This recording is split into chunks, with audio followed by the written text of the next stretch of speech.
Então, meus irmãos, a aula 7 é a reconstrução da história do povo de Deus. Essa aula de hoje é baseada no profeta Ageu. Fica lá já no final do Antigo Testamento. Se vocês quiserem deixar aberto, a gente vai ler de vez em quando alguns textos. Amém. Então, irmãos, eu não sei se vocês concordam com essa afirmação, mas é mais difícil você retomar algo que você havia começado e parou do que você começar alguma coisa, né? Novamente. Não sei se vocês concordam com isso, mas geralmente quando a pessoa para por desânimo ou por alguma dificuldade, aí às vezes para retomar aquilo, ela sente dificuldade, se acostuma em ter abandonado aquela tarefa, se acomoda de alguma maneira e tem mais dificuldade de retomar um trabalho. E muitos de nós às vezes fazemos isso, né? Muito comum algumas pessoas terem dificuldade de completar algo.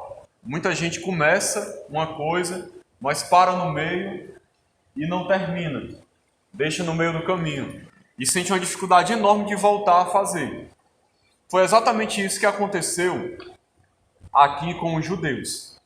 Eles começaram a reconstruir o templo no ano 536. 536 a.C., eles foram reconstruir novamente o templo.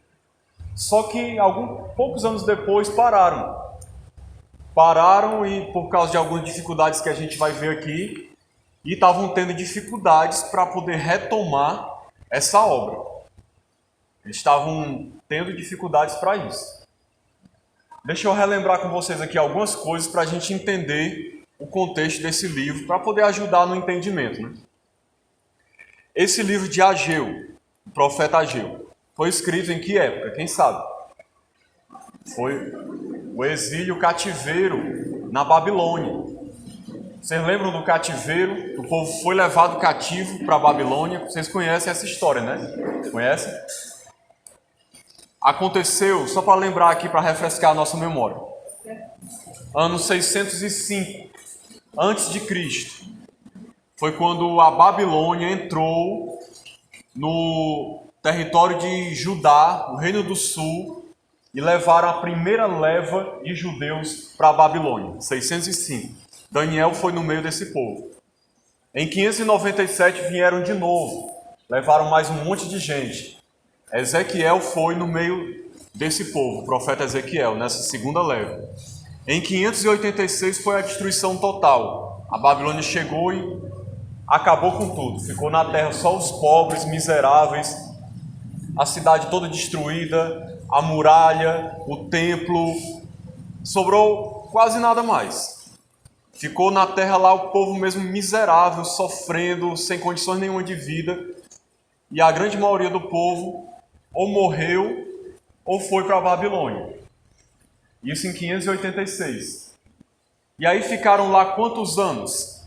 Quem lembra? Quantos anos durou o cativeiro babilônico? Ninguém lembra? 70 anos. 70 anos, contando desde 605, quando teve a primeira leva. Foi aproximadamente 70 anos.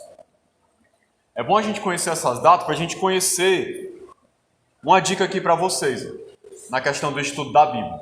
Sempre que vocês estiverem lendo um livro, é bom os irmãos entenderem o contexto histórico relacionado a esse livro, porque ajuda você a entender o porquê que foi escrita aquela mensagem. Porque ela não é uma mensagem que surge no nada, entendeu? Existe um contexto histórico, estava acontecendo alguma coisa, teve um motivo, porque no caso aqui o profeta escreveu, houve um motivo, não foi do nada assim que Deus mandou ele escrever sem motivo algum. Então, no ano 538 ou 539 aproximadamente, o rei Ciro, na verdade era imperador do Império Persa, a Pérsia, o Império da Pérsia dominou o Império da Babilônia, que era quem tinha invadido o território de Judá e levado os judeus para a Babilônia, certo? A Pérsia veio e dominou a Babilônia. Agora era o Império Persa que mandava no mundo. E aí se levantou um imperador, Ciro, que lá em Isaías, Deus chama até ele de ungido do Senhor. Por quê? Porque ele foi usado por Deus para libertar o povo de Israel do cativeiro. Isso aconteceu no ano 538, ou 539 aproximadamente. Ele emitiu um decreto dando ordem, autorizando ao povo que retornasse para a sua terra, se quisessem retornar. Porque houveram muitos que não retornaram. Gostaram tanto lá da Babilônia que ficaram por lá. Ficaram morando lá, não quiseram retornar para a terra. Talvez achando que ia ser muito difícil, muito complicado, ficaram por lá. É tanto que a gente vê, por exemplo, a história do livro de Esther. O livro de Esther, né? A história aconteceu no ano mais ou menos, no ano 480 a 465 antes de Cristo. Ou seja, já tinha se passado uns 60 anos que Ciro tinha dado a ordem para o povo voltar para ajudar, para reconstruir. Mas um monte de gente ainda estava lá na Babilônia, vivendo lá. Gostaram, se instalaram por lá. Então, algumas pessoas voltaram, outras não, né? Então, irmãos, indo agora mais diretamente para o livro de Ageu aqui, esse profeta foi levantado nessa época em que o povo estava voltando para Judá, já tinha sido emitido o decreto para eles voltarem, e eles já tinham muita gente lá, novamente em Israel. Só que o templo, a reconstrução do templo tinha começado em 536 a.C., 2 anos depois do decreto, mas tinha parado, tinha estagnado, não estava andando, não estava acontecendo mais nada. Tinha parado tudo a reconstrução. Estava havendo um problema. E é exatamente por isso que o profeta Ageu foi levantado por Deus para levar uma mensagem ao povo de alerta. Porque a reconstrução do templo não podia parar. Tinha que continuar. Então aí a gente entende por que esse profeta foi levantado por Deus. Foi para isso, para falar ao povo, porque a reconstrução estava parada. Amém? Deu para entender aí a história, o que estava acontecendo? Então vamos continuar. Conhecendo a situação histórica de Israel. Ele vai repetir um pouco aqui algumas coisas que eu falei, mas é bom que a gente refresca mais ainda. Alguém pode ler, por favor, esse ponto? É o livro de Esdras. O livro de Esdras, ele é um relato histórico desses fatos. É interessante a gente saber disso, que esses acontecimentos aqui do livro de Ageu, eles são relatados também no livro de Esdras. Só que o livro de Esdras é um livro histórico, ele faz um relato histórico do que estava acontecendo naquela época relacionado à reconstrução do templo. E o livro de Ageu é um livro profético. Ele traz uma mensagem para o povo relacionado a essa questão da reconstrução do templo. E o livro de Esdras, é até interessante estudar os dois juntos, porque no livro de Esdras ele relata o que estava acontecendo. A oposição que teve, o porquê que não foi para frente a reconstrução, certo? Foi dada a ordem para o povo voltar. O povo começou a reconstruir o templo em 536. 538 chegaram na terra. 536 começaram a reconstruir o templo. Vocês entendem que, como é antes de Cristo aqui, é por isso que vai diminuindo, né? Mas o ano 536 é depois do ano 538, certo? Só um detalhezinho assim para a gente entender. É porque aqui é antes de Cristo, né? Quanto mais se aproxima do zero, maior depois é o tempo. Então, 536 eles começaram a reconstruir o templo, só que houve forte oposição. Isso é registrado lá no capítulo 4 de Esdras. Os povos vizinhos ali, principalmente os samaritanos, e aí você entende também por que os judeus tinham tanta raiva dos samaritanos. Além deles terem raiva, assim, porque não consideravam eles judeus puros, israelitas puros, porque foram misturados com outros povos, na época que o povo judeu voltou para reconstruir o templo, eles ficaram atrapalhando, ficaram causando confusão, se levantando contra, acionando as autoridades da Pérsia, tentando atrapalhar a reconstrução do templo. E eles conseguiram por um tempo fazer isso. É o que a gente viu aqui, ó. O sucesso inicial do povo de Deus despertou a inveja e a oposição dos seus vizinhos. Diante dessa forte oposição, a obra de reconstrução do templo ficou parada por cerca de 15 anos. Então, do ano 536 aproximadamente até o ano 520, ficou praticamente parada a obra, por causa dessa oposição, principalmente dos samaritanos, que eram os vizinhos lá do povo judeu. E aí, irmãos, a gente tira uma lição muito grande e preciosa para nós também, já desse ponto aqui da história, do contexto histórico do livro de Ageu aqui. Que algo muito prejudicial na vida das pessoas, tanto no trabalho, ou na igreja, ou na família, seja em qualquer lugar, é quando se levantam pessoas para fazer oposição à sua vida ou a um grupo de pessoas por inveja, como foi o caso aqui, no intuito de destruir, de atrapalhar algo que Deus estava realizando. Eu sei que isso não acontece no nosso meio, né? Na igreja, só acontece fora, mas a gente precisa entender essas coisas. Porque, irmãos, é algo... A pessoa parece que tem sucesso no que faz, às vezes consegue atrapalhar realmente. Quantas igrejas já não sofreram por causa disso? De levante de pessoas dentro da própria igreja, por motivo de inveja, causando divisão, facção, por meio de fofocas, intrigas, querendo derrubar alguém, querendo tirar uma pessoa do meio do caminho, porque às vezes quer o lugar da pessoa, ou porque não gosta da pessoa, e aí atrapalha o que Deus está fazendo, de certa maneira. Isso muitas vezes tem acontecido. Nós temos que ter cuidado para não deixar esse tipo de sentimento entrar no nosso coração. Porque, como o pastor disse, né? Esse é um daqueles pecados, como o pastor falou da hipocrisia, né? Ninguém chega dizendo, eu sou hipócrita, né, pastor? Ninguém também chega dizendo assim, eu sou invejoso. Ninguém faz isso, ninguém admite, eu sou uma pessoa invejosa.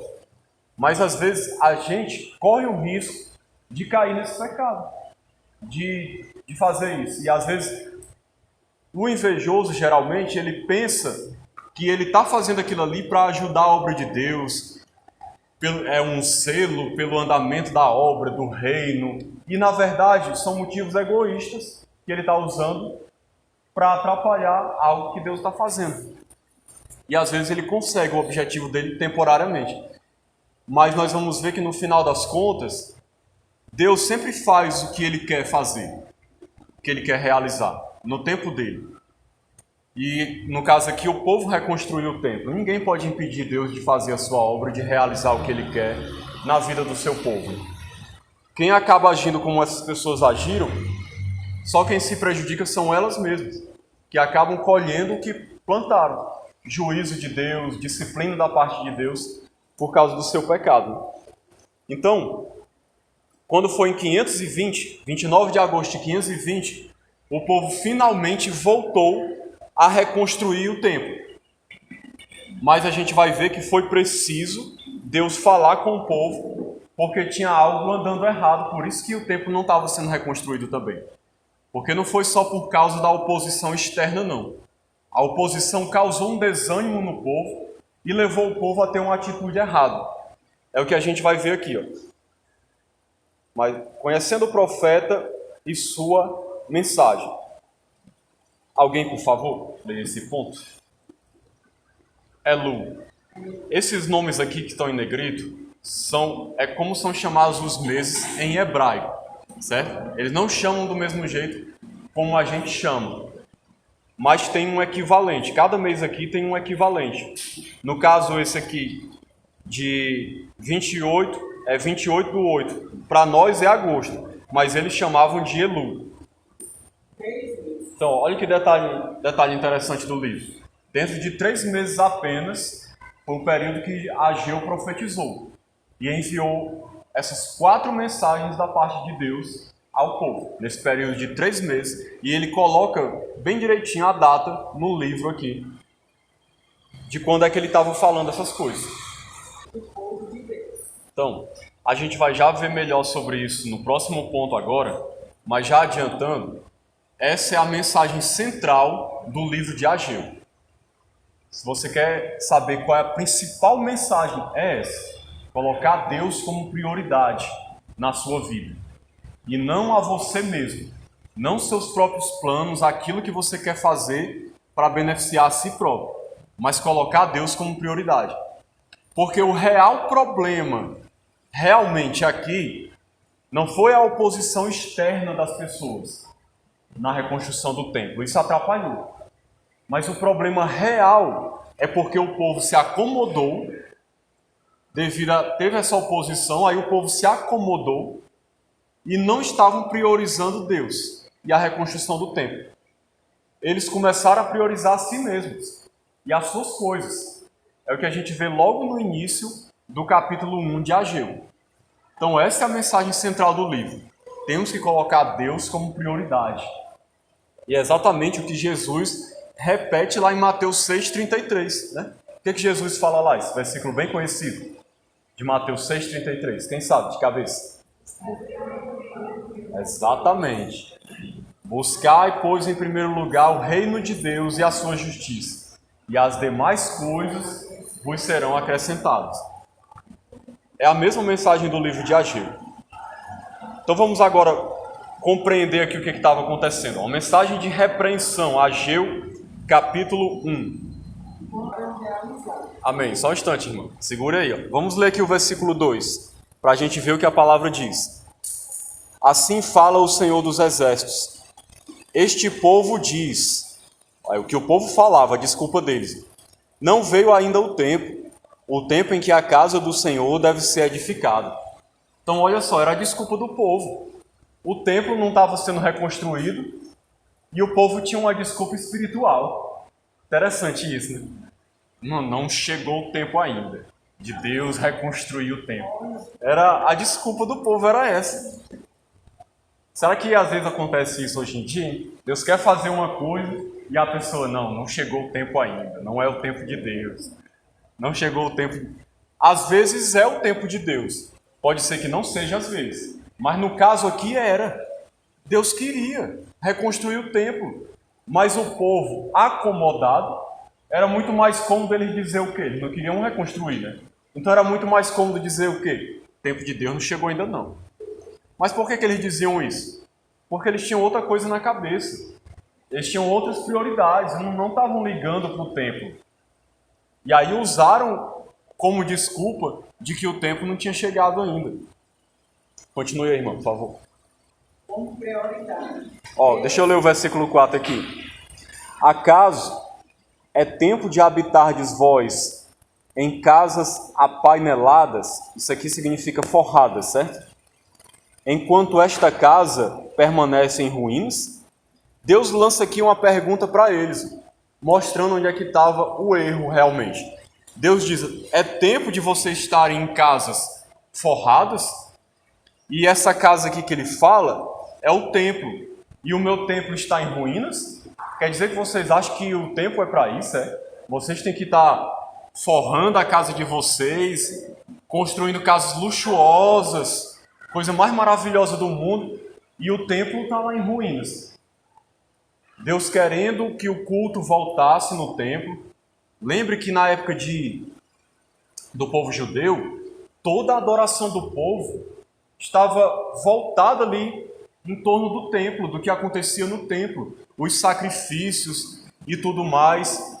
Tinha que ser reconstruído o templo para voltar ao culto do Antigo Testamento, como era feito. Os sacrifícios e tudo. E o povo estava preocupado era em reconstruir as casas deles. Diz o contexto histórico da época que eles tinham costume de forrar o teto e as paredes com madeiras nobres que eles encontravam nas florestas. E tinham o maior cuidado com a sua própria casa, de reconstruir a sua própria casa. e o templo de Deus em ruínas, sendo que tinha sido dada uma ordem para reconstruir o templo. E a prioridade do povo era a casa deles. Ter conforto, ter luxo, viver bem. E o templo lá, se quisesse que esperasse. Depois que eles reconstruíssem todas as suas casas, estivessem vivendo bem, mil maravilhas, é que eles pensavam. Aí eles iam dizer assim: agora sim, chegou o tempo de Deus para reconstruir o templo. Era basicamente assim que eles pensavam. Veja que absurdo, né? Olha que interessante, irmãos. Eu vou ler aqui um pouco desses versículos para vocês verem o que estava acontecendo. Versículo 5. Ora, pois assim diz o Senhor dos Exércitos: considerai o vosso passado. Tendes semeado muito e recolhido pouco. Comeis, mas não chega para fartar-vos. Bebeis, mas não dá para saciar-vos. Vestivos, mas ninguém se aquece. E o que recebe salário, recebe-o para pô-lo num saco furado. E ele continua aqui falando mais ou menos na mesma linha.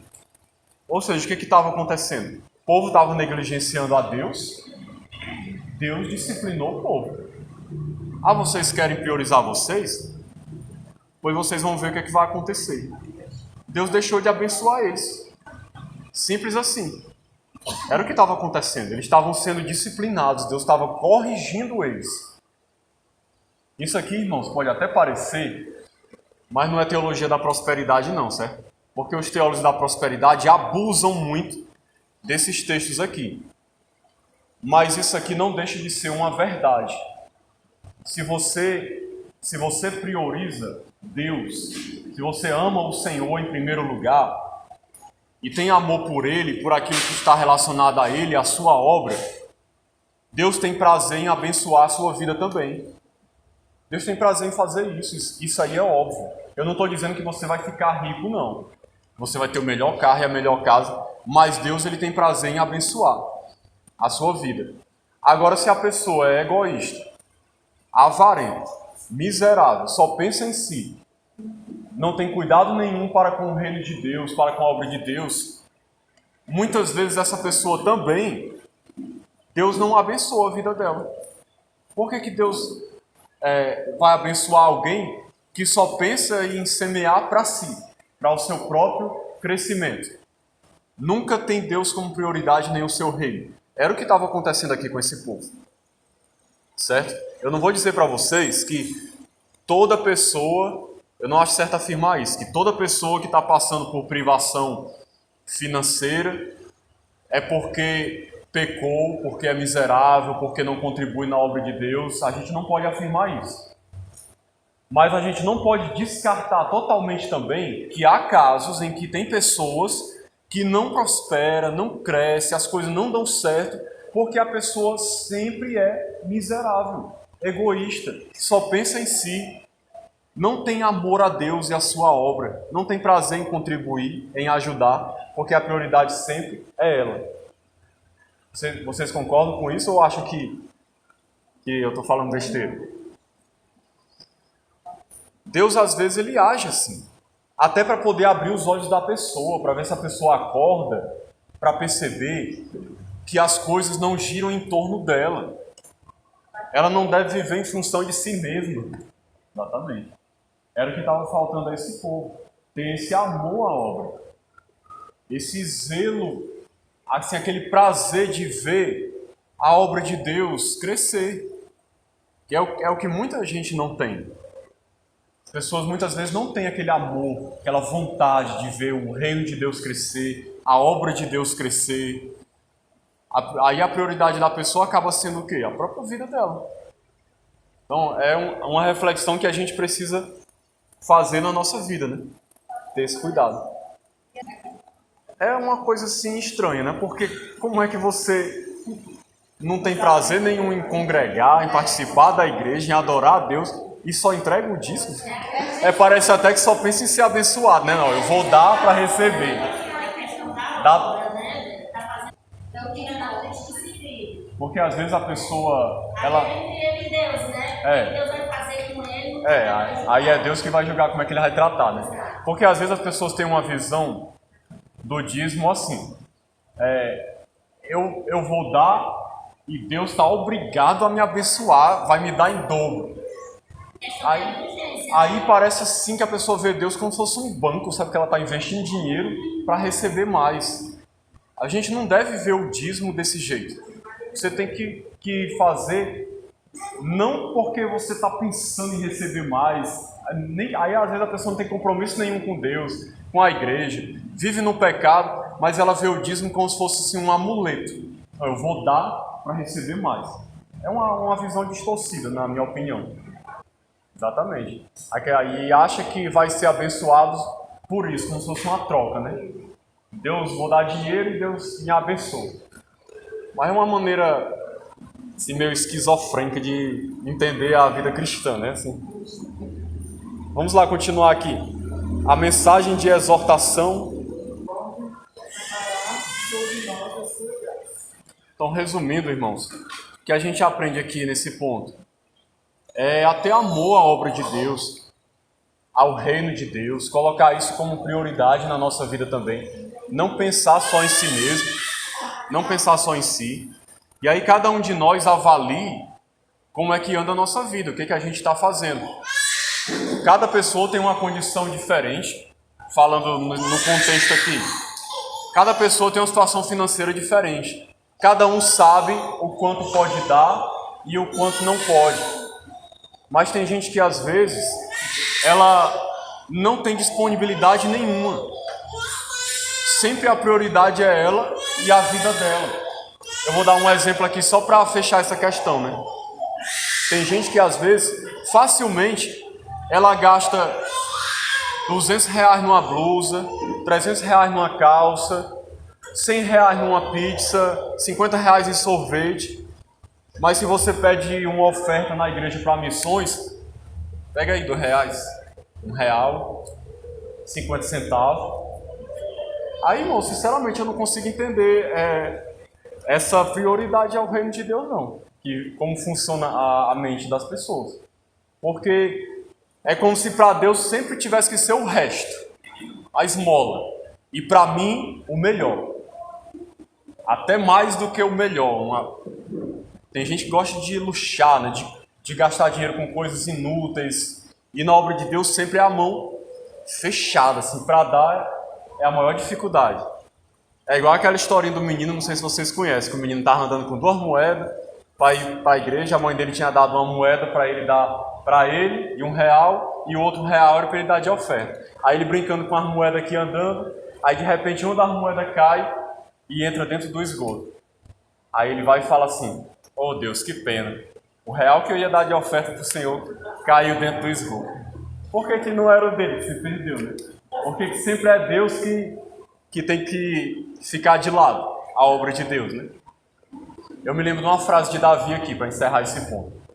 Que eu não darei ao Senhor algo que não me custe nada. Tem gente que nunca quer dar para Deus assim, algo que lhe custe. Abrir mão de alguma coisa para poder contribuir. A pessoa só quer dar se for sobrar, se estiver sobrando, assim, não. Deixa eu ver aqui, eu não tenho mais nada para gastar, já fiz um monte de coisa, já saí, não tenho mais nada para comprar, eu vou dar esse resto aqui para Deus. Será que é assim, irmãos, que deveria ser? Será que isso é amor? A gente precisa avaliar essas coisas, né? E o interessante é que o povo se arrependeu, e o povo obedeceu, e a reconstrução do templo começou. Versículo 12 aqui fala: então Zorobabel, filho de Salatiel, e Josué, filho de Josadaque, o sumo sacerdote, e todo o resto do povo atenderam a voz do Senhor seu Deus e as palavras do profeta, as quais o Senhor seu Deus o tinha mandado dizer, e o povo temeu diante do Senhor. E aí começaram a reconstrução do templo. É isso que tem que acontecer na nossa vida. Quando Deus falar, repreender, você reconhecer que está errado, se arrepender e mudar de atitude. Porque não adianta nada dizer que está errado, dizer que se arrependeu e continuar vivendo do mesmo jeito, né? Então vamos lá, continuando. Uma mensagem de encorajamento, Ageu 2, do 1 ao 9. Deixa eu só fazer uma observação, irmãos, porque ele diz aqui que o povo estava celebrando a conclusão da casa do Senhor. Na verdade, o povo estava celebrando o início da obra de reconstrução, certo? Porque a conclusão, eles começaram a reconstrução em 17 de outubro de 520. O templo só terminou de ser reconstruído em 12 de março de 515, quase 5 anos depois. Então, o que eles estavam celebrando aqui era o recomeço da obra de reconstrução do templo, certo? E eles acharam, algumas pessoas, os mais antigos, eles ficaram tristes. Interessante, ao invés de ficarem alegres com a reconstrução do templo, ficaram tristes porque eles se lembravam do outro templo. E aí se entristeceram quando viram o templo novo, como é que ia ficar, o tamanho. Porque eles estavam com a cabeça deles no passado, era isso que estava acontecendo. Continue aí, irmão, por favor. Amém, só um instante. Então, esse povo não conseguia ser grato a Deus pelo que Deus estava fazendo, porque eles achavam que era algo muito pequeno comparado ao que tinha antes. Veja que interessante, né? Isso às vezes acontece na vida das pessoas. A gente lembra às vezes do passado, de algumas coisas que aconteceram, e aí lamenta por não ser do mesmo jeito hoje, e não tem um coração grato a Deus pelo que está vivendo hoje. Porque só fica lamentando porque não é igual ao passado. Trazendo aqui, por exemplo, para a nossa igreja. É bom a gente pegar no nosso contexto, né? Eu já ouvi falar que aqui tinha muitas pessoas, mais pessoas do que hoje. E eu já vi também algumas pessoas aqui ficam se lamentando. Ah, porque no tempo, não sei quando, aqui tinha muita gente, aqui tinha um bocado de jovem, aqui tinha isso, tinha aquilo. Que bom! Glória a Deus que aconteceu isso. Mas eu vi essas mesmas pessoas, às vezes, não conseguem ter um pingo de gratidão pelo que Deus está fazendo hoje, pelas pessoas que estão hoje, pela obra de Deus que continua aqui. A pessoa só lamenta porque não está igual ao passado, mas ela não consegue ver motivo para agradecer em nada pelo presente e ser grata pelo que tem. Às vezes na nossa vida acontece isso, em muitas outras áreas. A gente fica lamentando porque não está igual ao passado e não consegue ver que Deus está abençoando você hoje no presente também, mesmo que sejam coisas aos seus olhos pequenas. Precisamos ter um coração grato, irmãos. Grato a saber enxergar as bênçãos de Deus em tudo. Em tudo, ainda que não esteja do jeito que você quer, como era o caso aqui, não estava do jeito que eles queriam. Mas eles não estavam sendo gratos, né? Continue aí, irmão, por favor. O versículo que ele está comentando aqui é o versículo 9 do capítulo 2, quando diz assim: a glória desta última casa será maior do que a da primeira, diz o Senhor dos Exércitos, e neste lugar darei a paz, diz o Senhor dos Exércitos. Esse versículo aqui provavelmente vocês conhecem, né? Conhecem? Já ouviram esse versículo? Porque muita gente usa esse versículo aí num contexto diferente, né? Como é que as pessoas usam geralmente? Está construindo um novo templo, aí a glória da segunda casa será maior que a da primeira. Ou a igreja às vezes se dividiu, aí a pessoa construiu outra igreja em outro lugar, aí a glória da segunda casa será maior que a da primeira. Geralmente as pessoas sempre usam nesse sentido. Esse versículo se cumpriu em parte quando fala aqui, por exemplo, da vinda do Senhor Jesus, a primeira vinda. Mas ele vai se cumprir plenamente, na verdade, no reino de Deus, na segunda vinda de Jesus. Que a glória vai ser grandiosa. Do templo, aí a grande questão, a grande discussão, entrando aqui no ponto da escatologia, é que tem gente que acha que essa glória da segunda casa, que será maior, vai ser o templo que vai ser restaurado lá em Israel, na época da grande tribulação. Muita gente acha, segue essa linha, que Deus realmente vai restaurar o templo ali, e que na época do milênio, depois que Jesus voltar, ele vai reinar 1000 anos aqui, e aí todas as nações vão se dirigir ao templo judeu para levar os seus sacrifícios, e ali a glória será grandiosa. Eles entendem esse cumprimento dessa maneira. Mas algumas pessoas entendem, eu me incluo nessas, né, que isso aqui é uma referência ao templo celestial, a glória de Deus manifestada depois da segunda vinda de Cristo, no céu, quando a gente estiver com o Senhor na glória celeste. Pois é, eles acham que todo mundo vai sair em peregrinação, né? Para Israel. Vamos lá, continuando. Uma mensagem de advertência. Irmãos, deixa eu resumir aqui o que Ageu falou. Eu vou ler aqui só alguns versículos para vocês verem. No versículo 12 do capítulo 2, acompanhe comigo aí. Deus faz essa seguinte pergunta: se alguém leva carne santa na orla de sua veste, e ela vier a tocar no pão, ou no cozinhado, ou no vinho, ou no azeite, etc., né? Ficará isto santificado? Os sacerdotes responderam não. E aí pergunta de novo: se alguém que se tinha tornado impuro pelo contato com um corpo morto tocar em alguma destas coisas, ficará imunda? Aí os sacerdotes responderam: ficará imunda. Aí Deus diz assim, mais na frente: assim é toda a obra das suas mãos e o que ali oferecem. Tudo é imundo. Irmãos, o que Deus estava ensinando aqui era basicamente o seguinte: o povo estava com a mentalidade de que só pelo fato deles estarem reconstruindo o templo, que é considerado santo, aí tinha gente achando que por causa disso eles iam se tornar santos, porque estavam reconstruindo o templo, fazendo a obra de Deus. E aí Deus disse aqui por meio dessa mensagem, dizendo: olha, não é assim não.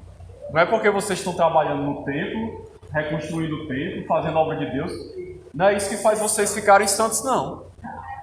E por outro lado, Deus ensina outra coisa, que o contrário acontece. Se você estiver imundo, ou seja, em outras palavras, vivendo no pecado, está com a vida toda errada, toda no pecado mesmo diante de Deus, e aí você vai fazer a obra de Deus, a obra que você está fazendo se torna uma abominação diante de Deus. Não é algo que Deus considera como sendo santo. Vocês entenderam o que eu quis dizer? O que Deus está ensinando aqui? Falando em outras palavras, deixa eu dar um exemplo aqui, para a gente entender. Vou usar aqui a minha vida como exemplo. Não é pelo fato de eu pregar, ou de eu estar ensinando aqui para vocês, isso não me faz santo, não. Isso não faz que eu seja santo, não. Isso não me torna santo, isso não traz um tipo de justificação diante de Deus. Ou qualquer obra que alguém realize na igreja. Não é isso que santifica a nossa vida. Agora, se eu estiver vivendo em pecado descaradamente, seja ele qual for, estou vivendo todo errado, e vou pregar, vou ensinar, Deus não aceita isso como uma obra santa, um sacrifício agradável a Ele, não. Pelo contrário, isso é uma abominação. Deus não recebe isso e nem se agrada disso. Deus vê isso com horror, com repulsa. E existem vários textos na Bíblia onde Deus fala sobre esse tipo de coisa.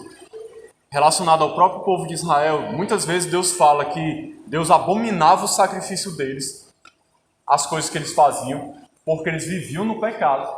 Viviam no pecado. Então o que a gente aprende, irmãos, trazendo para nós? A gente tem que entender que a nossa vida, quando a gente está servindo a Deus, precisa ser uma vida santa. Você está dizendo que a gente tem que ser perfeito? Não estou dizendo isso. Mas a gente tem que ter uma vida o melhor que a gente puder, irrepreensível, vivendo em santidade.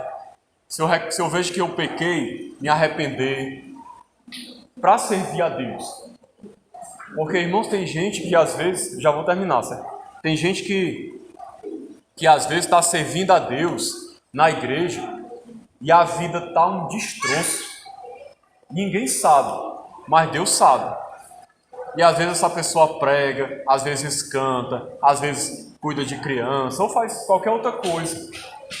E você acha que Deus vai se agradar disso? O que vocês acham? É uma abominação. A pessoa só não é fulminada porque Deus tem misericórdia. Porque se fosse igual lá como aconteceu com Ananias e Safira, era o que ia acontecer com muita gente hoje. Os filhos de Eli, exatamente, estavam desse jeito, servindo a Deus e vivendo no pecado descaradamente. E às vezes tem gente que acha que só porque faz a obra de Deus na igreja, aí acha que Deus vai abençoar a vida dela porque ela prega, ou porque louva, ou porque toca. Se viver no pecado, não adianta nada fazer tudo isso. Não adianta de nada. Que aos olhos de Deus, isso não vai valer de nada. É isso que Deus estava querendo ensinar para o povo. Deixa eu ler aqui só esse ponto para finalizar e vou deixar a conclusão para vocês lerem em casa, certo? Porque a conclusão é o resumo do que a gente já falou aqui. Uma mensagem de esperança. O livro do profeta Ageu termina com uma promessa de encorajamento e esperança a Zorobabel, líder do povo de Deus na Judéia. O Senhor garante que os impérios mundiais que tanto oprimiram e continuavam oprimindo o seu povo cairão em breve. Além disso, Zorobabel recebe a certeza de haver sido escolhido pelo Senhor e a garantia de que cumprirá todas as promessas que fez. Certamente esta promessa tem um alcance maior que o próprio Zorobabel. Como descendente de Davi, ele tipificava o próprio Senhor Jesus Cristo como o verdadeiro ungido do Senhor. Amém? Amém. Então que Deus nos abençoe.